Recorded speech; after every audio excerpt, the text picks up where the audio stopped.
Hey, it's Sam for Test Driven TV. I have just spent the entire week test driving the Toyota Prius Prime. It's new for 2017, the plug-in. Now, I have driven this car before, very brief driving impressions, but now I've spent the entire week driving it, and I can now tell you what it's really like to live with.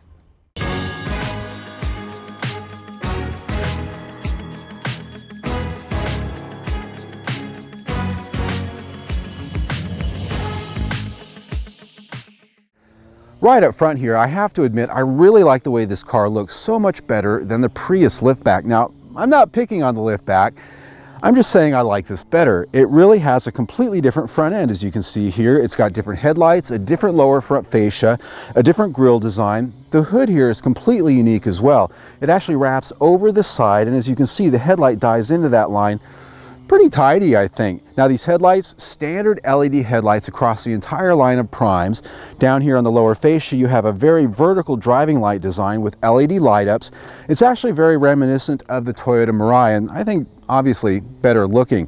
This actually has a very unique grille here that's actually clear plastic. It has a translucent design to it. Overall, I really just like this look.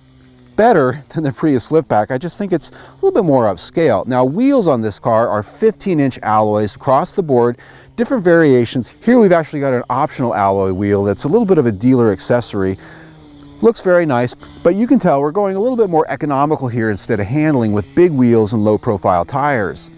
As you come down the side of the Prius Prime, you're going to see that the silhouette is pretty much the same as the liftback, but the most important difference is this: you can actually plug it in. Now, I'm not really plugging it into anything. I'm out in the middle of a field, so this is kind of a prop for your viewing pleasure. The point being, this has an 8.8 kilowatt hour battery, which allows you to plug it in, charges in about 5.5 hours on your standard plug-in at home. If you use a level 2 240 volt outlet, it'll actually charge in about 2 hours, like a public charging station or a charger you might have at home. Now, what does that mean? That gives you an EPA estimated 640 miles of total range. When you combine that electric power for EV-only driving and extended hybrid driving and the gasoline engine, that's a lot. Coming back here to the rear of the Prius Prime, this is another area where you're going to see huge differences between this and the liftback. The first, well, it's quite easy to see. You've got a completely different rear bumper, completely different taillights, and as you can see, a completely different rear hatch here. This actually has a double bubble design that flows back into the spoiler here, which has a full width LED tail lamp design. It actually has quite an interesting look. I really do think it looks better than the standard Prius. It actually has kind of an Auntie Edna thing going on with the glasses, like the cats. Anyway, down here lower, it's certainly more graceful down here with some more lighting elements. And one thing to point out that's actually quite important here is the frame for this lift gate is actually made of carbon fiber. Lightens up the weight a little bit, which sort of offsets from that battery. So compared to, I don't know, BMW i8 or McLaren P1. Okay, well, maybe not. The interior of the Prius Prime differs from the Prius liftback in one key area, particularly here on the higher end trim grades, and that's this large 11.5-inch screen. Replaces a lot of the switches and the hard controls that you normally get for the HVAC and some of the other audio functions, but we'll get to that here in a minute.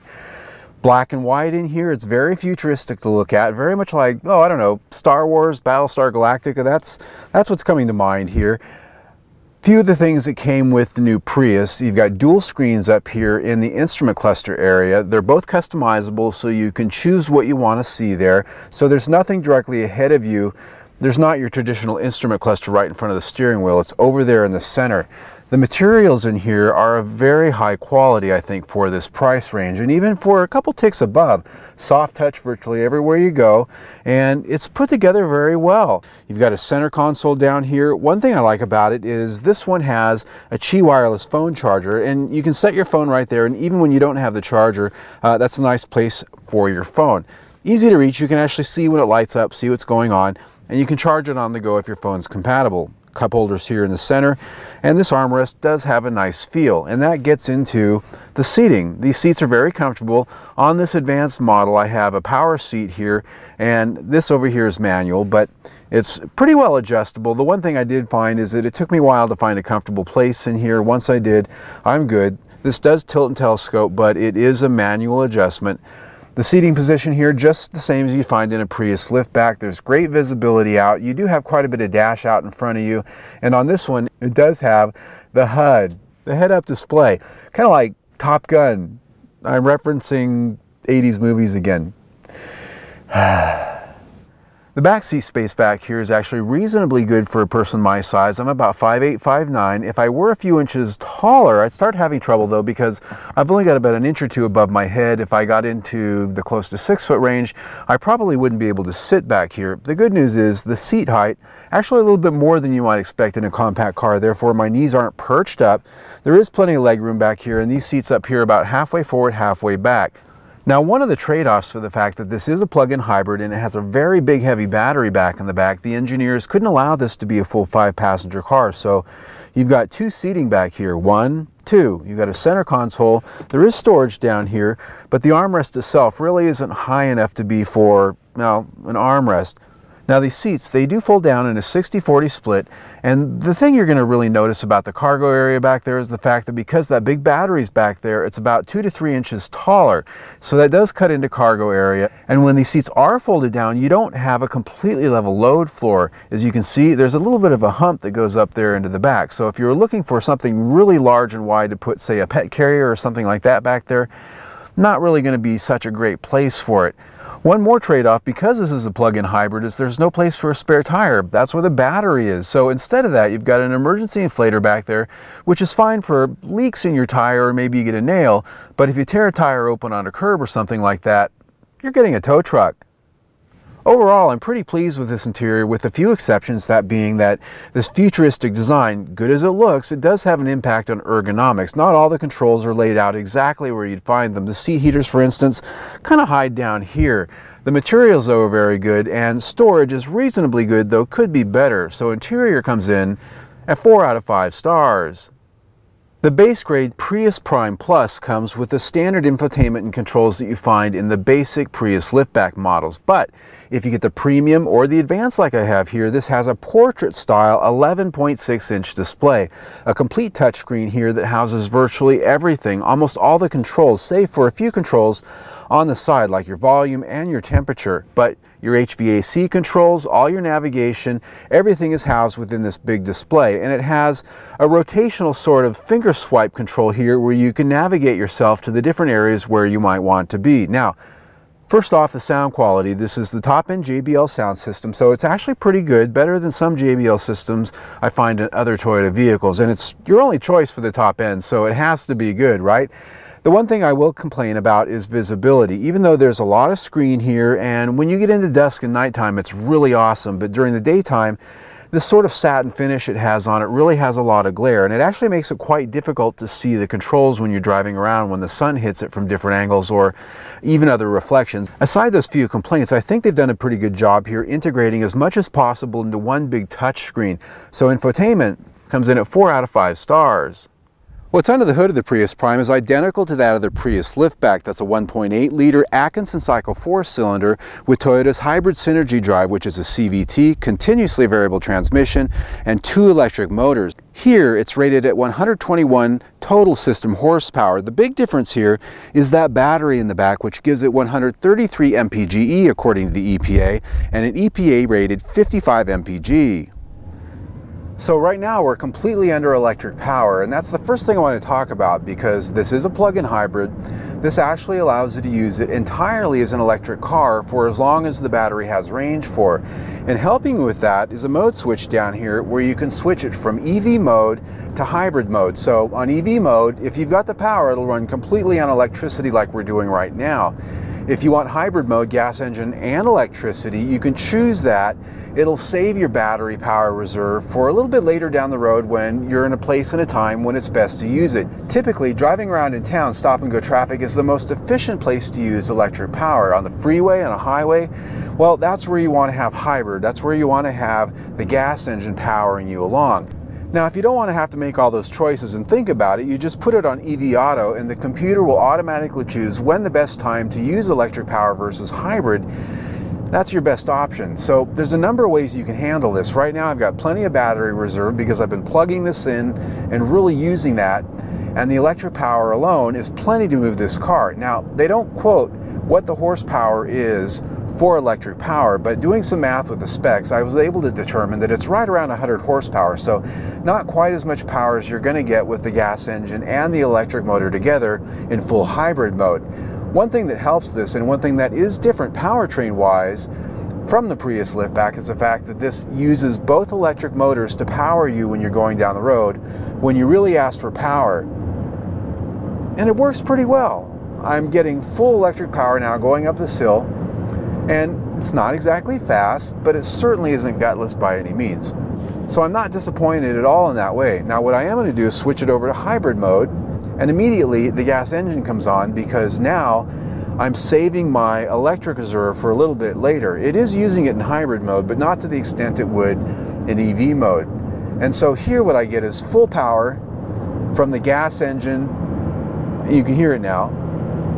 Gas engine and electric motors combined. Now this is a continuously variable transmission, which means you do get that leaf blower effect these are famous for, but this isn't a car that most car enthusiasts are going to be buying for that pure automotive feel. Now this is about fuel economy. In my week with it, I got 66 mpg on a tank of gas, and I achieved that by driving pretty mellow, taking it pretty easy, trying to avoid construction zones like right now.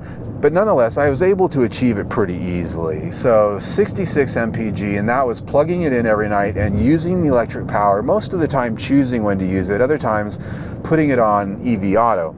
So basically what this enables you to do is, if you drive the car long distances like I do every day, it really pushes your MPG up from the basic MPG of the Prius liftback up into the 60s, and you can probably get into the 70s and 80s depending on how much you're actually using that gasoline power. If you're only doing, say, 30 miles a day and you're only dipping into the gas tank for 5, well, you're going to see MPGE way up, potentially in the hundreds. That's what it's about. So the powertrain, other than some of the harshness that comes with the engine when you're really using it, I'm pretty impressed. It gets 4 out of 5 stars.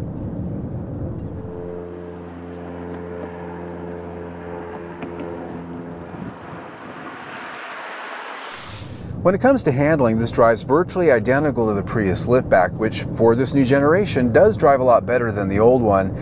The old one I always considered it was kind of dead to the world as far as handling. The steering was dead, the handling was flaccid, it wasn't that fun to drive. Now, this is no sports car, but it handles curves and actually feels a lot better than the old one. That's the big thing at the outset. Now, how this differs from the Prius liftback, it does differ in one way, and that's that because of that extra battery in the back, it's a lot more weight. It does feel like maybe you've got one extra person back there in the back seat, maybe 2, which is one of the reasons why you can't put a full 5 passengers in here. It's all about the weight. So if there is a difference, it just feels a little bit heavier, but the big improvements we have here over the last generation Prius plug-in are the fact that the handling is far crisper, far better, the steering feels better, and it's alive underneath you. That's a great thing. So handling comes in at 4 out of 5 stars.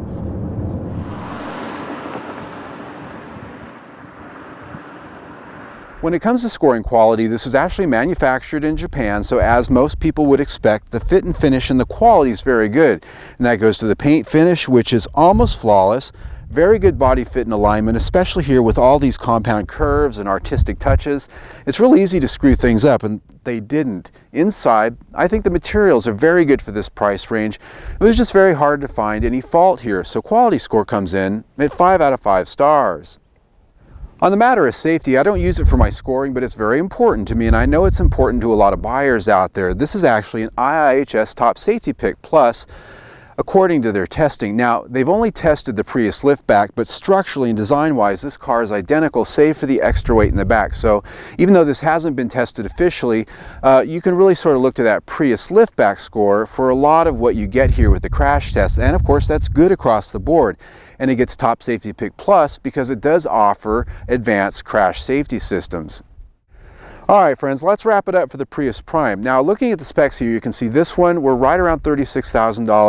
$33,100 is where this starts. This has a lot of dealer added options on it, accessories, things you may or may not want, but they do add on to the price. Now, you can get this down much closer to $30,000 if you get the lower trim grades. As you can see here, I'm plugged into my imaginary charging port out here in the field just for effect. But when I look at value here, that is one of the reasons why this car really stands out, because you can plug it in and actually use it as an electric vehicle if you have short driving trips around town. And being able to save that electric power for later and use it later when it makes sense, that's a big deal, very important. So I put value here at 4 stars. When you put that in with everything we've already talked about, we're at 4 stars total. I'm Sam Haymart for Test Driven TV. I hope you enjoyed the ride. Well friends, if you like the test drive you just saw, click on the big round logo right there and subscribe to our YouTube channel. Also, if you like this kind of car, we have a lot of other videos on our alternative fuel playlist right there, the big square. So stay tuned.